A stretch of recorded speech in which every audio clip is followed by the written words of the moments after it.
श्रीराम समर्थ. जयाचा जनी जन्मनामार्थ झाला, जयाने सदा वासनामात केला. जयाच्या मुखी सर्वदा नाम कीर्ती, नमस्कार त्या ब्रह्मचैतन्य मूर्ती. जय जय रघुवीर समर्थ. श्रीराम. परमपूज्य प्राध्यापक के.व्ही. बेलसरे लिखित श्री ब्रह्मचैतन्य गोंदवलेकर महाराज चरित्र आणि वाङ्मय या पुस्तकातील पुढील वृत्तांत. संसार मुळीच नासका. गोंदवल्यास एकदा असा प्रसंग घडला की दत्त मंदिरात पंढरपूरची एक बाई आपल्या मुलाला घेऊन राहिलेली होती.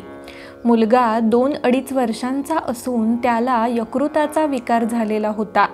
पंढरपुरास असताना त्या बाईने मुलाला पुष्कळ औषध पाणी केले होते, परंतु त्याचा रोग फार वाढला.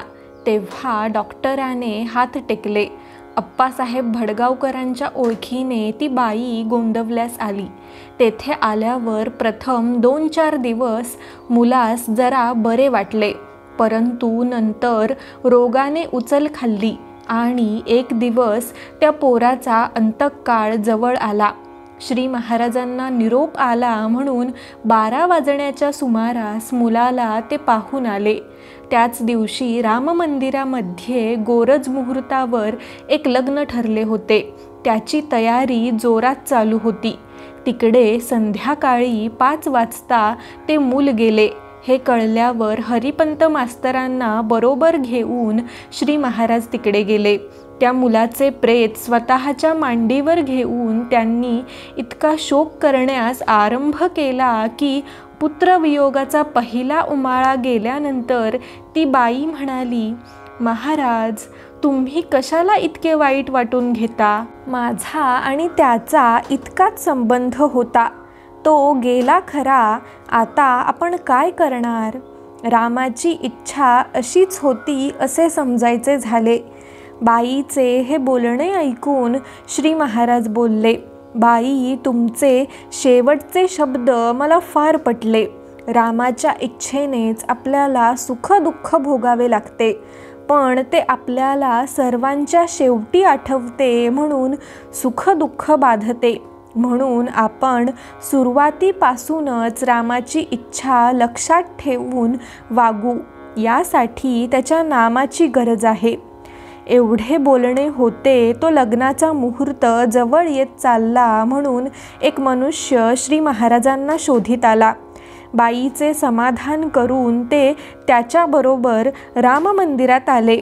तेथील लग्नाच्या गडबडीत आनंदामध्ये ते इतके समरस झाले की 15 मिनिटांपूर्वी मुलाचे प्रेत मांडीवर घेऊन शोक करणारे महाराज ते हेच का, असा कौतुकाचा संशय हरिपंतांना आला. लग्न आटोपल्यावर नवरा नवरी पाया पडावयास आली. तेव्हा श्री महाराज म्हणाले, फार चांगले झाले. रामाच्या इच्छेने हे लग्न जुळले आणि पार पडले. त्याचे स्मरण दोघांनीही ठेवावे आणि आनंदात संसार करावा. रात्री 10 वाजता हरिपंत त्यांचे पाय चेपित होते. तेव्हा श्री महाराज आपण होऊनच बोलले, मास्तर, प्रपंचाची तऱ्हा ही अशी आहे. आज सुख झाले म्हणून जरा बरे वाटले की लगेच उद्या दुःखाचे ताट पुढे वाढून ठेवलेले असते. म्हणून एका डोळ्यात सुखाचे अश्रू तर दुसऱ्या डोळ्यात दुःखाचे अश्रू ठेवून माणसाने प्रपंचात वागावे.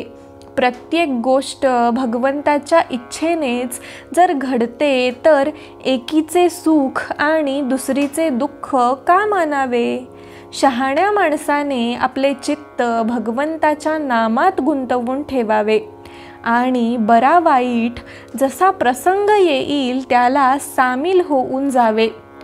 मंदिरात लागणारे सरपण फोडून देण्याचे काम भवानरावाकडे असे. एके दिवशी काही कारणामुळे सरपण अजिबात संपले. रात्रीची वेळ झालेली. श्री महाराजांच्या कानावर ही गोष्ट गेली. पहिल्याने ते जरा बोलले. ते म्हणाले, अरे तुम्ही दिवसभर काय केले? तुम्ही माणसे कसा प्रपंच करता? प्रपंचात नेहमी पुढची तरतूद करून ठेवावी लागते. आज काय सर्वांना उपाशी ठेवायचे? सर्व मंडळी गप्प बसली. नंतर श्री महाराज आपणच पुढे म्हणाले, सरपणाला लाकडेच लागतात ना, मग असे गोंधळून का जाता? आपल्याजवळ कितीतरी लाकडाचे सामान आहे. असे बोलून ते स्वतः स्वयंपाकघरात गेले आणि 2-3 पोळपाट व 3-4 पाट बाहेर काढून म्हणाले, हे फोडा आणि चुलीत घाला. पण तेवढ्याने का त्या मोठ्या चुलीचे पोट भरणार? म्हणून पलीकडे एक नवी खोली बांधणे चालले होते. तिच्या आढ्याची कैची काढून आणली व ती चुलीत घातली. तेव्हा सगळा स्वयंपाक तयार झाला. हा प्रसंग सांगून डॉक्टर कुर्तकोटी म्हणाले, काय सांगावे तुम्हाला?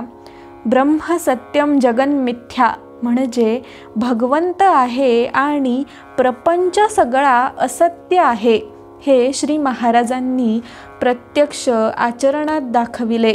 रामापुढे यच्च यावत जगत त्यांना तुच्छ वाटे. जानकी जीवन स्मरण. जय जय राम.